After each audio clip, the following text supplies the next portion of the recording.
Today's customer complaint is that the power window doesn't open all the way. The malfunction is on the passenger side.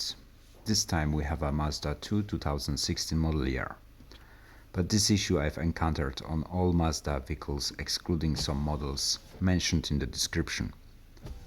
By the way, it will be a good video for those who need a tip on removing the door trim on all Mazda 2 vehicles manufactured from 2015 onwards. So let's find out what it is. The video speaks for itself and my narration is unnecessary here, so enjoy.